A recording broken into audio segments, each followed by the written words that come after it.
Family విషయానికొస్తే విజయమ్మ గారు దూరంగానే ఉన్నారు. తర్వాత షర్మిలమ్మ గారు దూరంగానే ఉన్నారు. సో ఇవి కూడా ఒక మైనస్‌లే అనుకోవచ్చు. అక్కడ ఏమైందంటేనండి, హ్మ్. మీకు ఇప్పుడు చెప్తున్నాను, డిక్లేర్ చేస్తున్నా. ఆ! మీకు జూన్ 4 ఎలక్షన్ ఉంది. హ్మ్. Sharmila is going to win. హ్మ్. ఆవిడ గెలవబోతుంది. అవినాష్ గారు మీద అవునా? 100% ఓకే. గెలవబోతుంది. ఆ! నా అసెస్మెంట్ ఇది. ఒకవేళ హ్మ్. తప్పు అయితే తప్పవచ్చు. ఓకే. ఓకే. బట్ నా నమ్మకం అది. హ్మ్. నాకున్న అనుభవంలో, నాకున్న నమ్మకం మీద చెప్తున్నాను మీకు. ఓకే. ఇక ఏదైనా మాల్ ప్రాక్టీస్ చేస్తే నేను చెప్పలేనండి. దానికి I'm not responsible. Okay. She's గెలవబోతుంది అనేది నాకు వచ్చిన ఇది. హ్మ్. నెక్స్ట్ ఆవిడ స్పీచ్ మీరు ఒకసారి వింటే, నేను పూర్తిగా విన్నానండి. ఏదన్నా ఉంటే నేను వదిలిపెట్టను. ఎందుకంటే ఎంతవరకు నిజం ఏంటని తెలుసుకోవాలి కదా. ఓకే. ఆవిడ మాట్లాడింది ఆవిడకి ఎంత ఉపయోగపడిందో నాకు తెలియదు కానీ, ఆవిడకి ఎంతో కొంత ఉపయోగపడింది. ఆవిడ గెలవబోతోంది. This no doubt about it. ఆవిడ మాట్లాడింది 70% డ్యామేజ్ జగన్కి జరిగిందండి. 30% ఆవిడకి ఎంత మేలు జరిగిందో జరిగింది, అది వేరే విషయం. పులివెందల్లో ఆవిడ మాట్లాడిన మాటలు చాలా భయంకరంగా డ్యామేజ్ అయింది Jagan throughout state.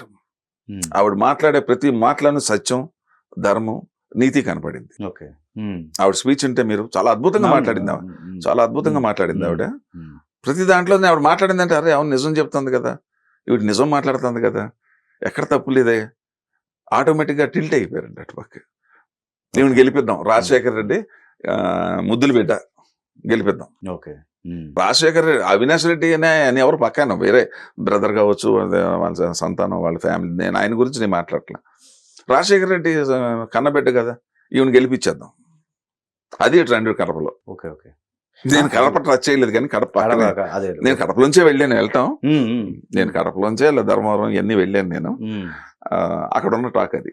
Okay. Okay. అంటే అసలు ఇంకోటండి, విజయమ్మ గారు దూరం అవ్వటం కూడా ఒక మైనస్ కింద మైనస్ ఉండే. తల్లి దూరంగా ఉండే, చెప్పినాను. పార్టీని సస్పెండ్ చేశారు ప్రెసిడెంట్ గా, ఆవిడ దూరంగా ఉంది. షర్మిల ఏమో రోడ్ ఎక్కింది ఆవిడ. వాళ్ళ చిన్నాన్న కూతురు రోడ్ ఎక్కింది. చిన్నాన్న కూతురు, షర్మిలమ్మ, ముగ్గురు కూడా మా షర్మిలని గెలిపించండి అని అంటుంటే మీకు అర్థమైందా? మరి జగన్మోహన్ రెడ్డికి వ్యతిరేకంగా చేసినప్పుడు దాని ఇంపాక్ట్ ఉంటుంది కదండి పబ్లిక్ లో. ఇప్పుడు మీరు ఇటు కృష్ణా జిల్లా, గుంటూరు జిల్లా, శ్రీకాకుళం జిల్లాకి వెళ్ళారనుకోండి, ఉత్తరాంధ్రకి, నాకు వచ్చిన రిపోర్ట్ చెప్తున్నాను. నేను 5 రోజులు అక్కడే ఉన్నాను మొత్తంతో. నేను క్యాన్వాస్ చేసి వచ్చాను, ఓపెన్ గా చెప్తున్నాను. నేను వాళ్ళు అన్నది ఏంటంటే, మాకు తెలుసు చాలా అవినీతిపరుడని, మాకేం అవ్వలేదు, మేమైతే ప్రిపేర్ అయ్యామని. కొంతమంది న్యూట్రల్గా ఉంటారండి. పోనీ అర్థం జగన్కి మనకి ఏదో వచ్చింది కదా, న్యూట్రల్ పర్సన్స్ ఉంటారండి, ఒక 10% 15%. ఎప్పుడైతే షర్మిల మాట్లాడిందో, సొంత అమ్మ అలా మాట్లాడింది, చిన్నాన్న కూతురు అలా మాట్లాడింది, సొంత చెల్లెలు అలా మాట్లాడింది, ఇంట్లో విషయాలు చెప్పింది. ఇదే నిజమైనప్పుడు మనం పిచ్చిన, మనం జాలిపడి ఓటు ఎందుకు అని కూడా చాలా మంది అన్నారు. ఓకే. మనం జాలిపడి ఓటు అంటే ఇది వేద్దామా వద్దా అనుకుని మేమాంసంలో ఉన్నటువంటి పర్సంటేజ్ ఆఫ్ ఓటింగ్ నేను చెప్తున్నాను మీకు. ఓకే.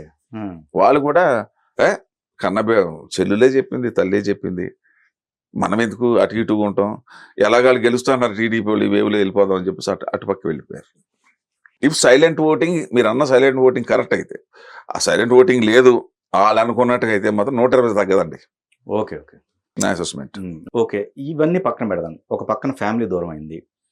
ఓకే. రెండో పక్కన మీరంటే కరప్షనో లేకపోతే లా అండ్ ఆర్డర్ మొత్తం విధ్వంసం అయింది. అవునండి.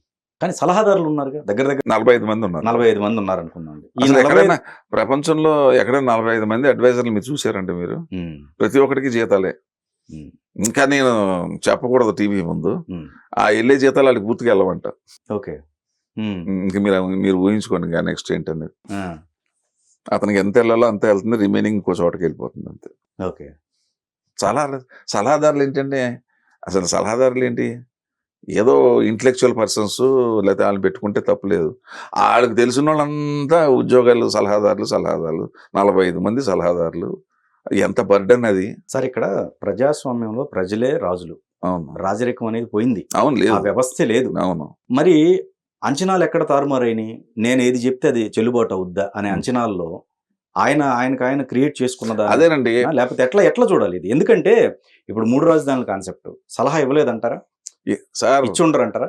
మీకు ఇంకోటి చెప్తున్నా, మీకు సలహాలు ఇచ్చే దమ్ము ఎవరికి లేదండి అక్కడ 45 మందిలో. నేను ఇవ్వాలనుకున్నా, అలా కాదు శివకృష్ణ, 3 రాజధానులే మనకి చాలా బెటర్, కరెక్ట్ గా చెప్పేవన్నా అంటారు. ఆ గ్యాంగ్ ఉంది అక్కడ. ఉమ్, సార్ ఏమవుతుందంటే ఉమ్, మీరు అన్నారు ఇప్పుడు ప్రజాస్వామ్యం అని. ఉమ్, అతను ప్రజాస్వామ్యం అనుకోవట్లే, ఉమ్, ఐఎమ్ ద కింగ్ అనుకుంటున్నాడు. ఇంకా స్టిల్ రాచరికంలో మా ఫాదరు, ఉమ్. నేను సీఎం, అలా తిరిగాను, సీఎం అయిపోయాను.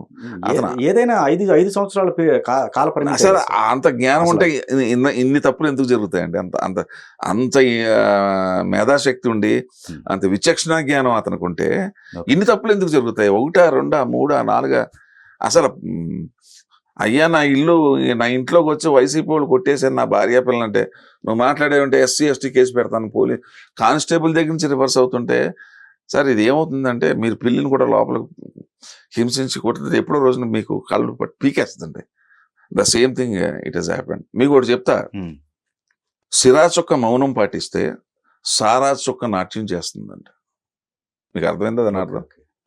సిరా చుక్క అంటే సిరా అంటే మౌనం, అంటే మేధావుల మౌనం పాటిస్తే ఈ తాగుబోతోళ్ళు నాట్యం చేస్తారు. ఓకే, ఇప్పుడు ఇక్కడికి వస్తాను సార్. మీరు అన్న దాంట్లోనే అదే మేధావులు మరి ప్రతిదాన్ని సమర్థించారు, చెప్తామన్నా ప్రతి విషయాన్ని. అలాగే 3 రాజధానులు సమర్థించారు అదే మేధావులు. మరి అవును, మరి వాళ్ళు అదే ఆ గ్యాంగ్ అంతా చెంచా గ్యాంగ్ అండి అది. ఓకే, అది చెంచా గ్యాంగ్ అది. మీకు అర్థమైందా? అలాగే జ్ఞానులు చదువుకున్న వాళ్ళు మౌనం పాటిస్తే మీకు అర్థమైందా? మూర్ఖులు దుర్మార్గులు రాజ్యం వెళ్తారు. అదే ఇప్పుడు ఆంధ్రప్రదేశ్లో జరిగింది. Okay, okay. మీరు అన్నారు ఇందాకనే 10 లక్షల మంది కొత్త ఓటర్స్ వచ్చారు. అర్థమైందా? ఊళ్ళ నుంచి 34 లక్షల మంది వచ్చారు. ఇదంతా రివోల్ట్ అండి. ఇదంతా ఏంటంటే అమ్మో ఈ ఓటుతోటి మనం ఇతను దించకపోతే ఇక లైఫ్ అయిపోతుందని చెప్పేసి ఇప్పుడు చదువుకున్న వాళ్ళు ఫారెన్ నుంచి 11,000 మంది వచ్చారు. ప్రతి ఒక్కరునండి ఇప్పుడు ఎలాగుందంటే ట్రెండ్ పూర్వకాలంలో లేదండి. ఓటు వినియోగించుకోవాలి, మనం ఈడ అన్యాయం చేస్తున్నాడు, వీడిని ఓడించాలి, ఆ కాన్సెప్ట్ వచ్చేసింది. పూర్వం లేదండి అది, పూర్వం లేదు. అదే ఇందాక చెప్పాను, 2019లో మాత్రం సారా చొక్కే పనిచేసింది అక్కడ. ఇప్పుడు అది లేదండి. ఇప్పుడు మౌనం పాటించట్లేదు చదువుకున్న. నేను వేసాను ఓటు, మనం పూర్వం వెళ్ళేవాళ్ళం కాదు.